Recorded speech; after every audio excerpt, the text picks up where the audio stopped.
na nga napakinabangan, nakaperwisyo pa. Yan daw ang estado ng ilang proyekto sa Bulacan na itinayo ng One Frame Construction, ang kumpanya ng kamag-anak ng isa sa Siomai King founders. Una na silang napuna ng Anti-Money Laundering Council dahil sa paglobo ng yaman mula ng mangontrata sa gobyerno. Naritong exclusive agenda report ni Ivy Reyes. Mayroon ng immediate freeze order ang Anti-Money Laundering Council o AMLAC para sa 379 bank accounts ni na Siomai King founders Jonathan So at Carlito Macadangdang, pati ng kamag-anak ni So na si Gian Payawal Galang. Kasama sa 379 accounts ang mga nakapangalan sa top-notch Catalyst Builders, One Frame Construction, JC Premier International at Black Hard Hat. Ang business partners na si So at Macadangdang ang nagtayo ng JC Premier International at Black Hard Hat na kalaunay na ilipat kay Gian Galang na siya namang nagtayo ng One Frame Construction. Sa dokumentong nakuha ng Billionario.com, 3 sa 15 projects ng One Frame sa Bulacan ay ghost flood control structures na sa investigasyon ng AMLAC ay credited sa bank account ng One Frame. Ayon sa AMLAC, tila may pattern silang naobserbahan.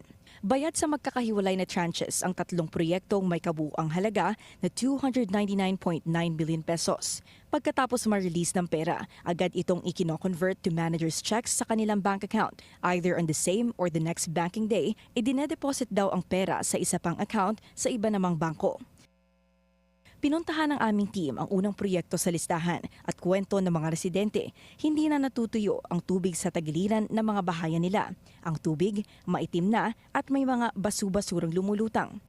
Si Tatay Jerry de Guzman, 68 years old, dito na namuti ang buhok sa Purok 6 kaya nasaksihan niya raw kung paano unti-unting pinasok ng tubig ang kanilang lugar nitong mga nakaraang taon. May nakita po ba kayong ginawang flood control project noong 2024, 2025? Wala pa.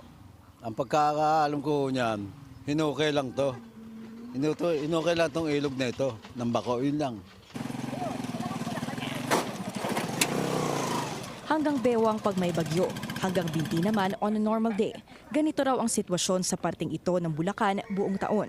Ang kalsadang ito sa likod namin ni Tatay Jerry, lubog pag malakas ang ulan, kaya bangka ang ginagamit ng mga residente para makatawid. Ang tubigan namang ito sa tabi ng kalsada, dati palang palayan, pero ngayon hindi na masakahan. Ito, ngayon lang natutuyo pag ganito mga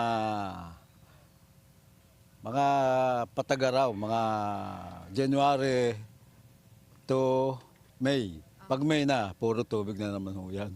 Dating mangingisda si Tatay Jerry, pero dahil wala nang masyadong mapangisdaan sa lugar, nagpasya siyang maging construction worker.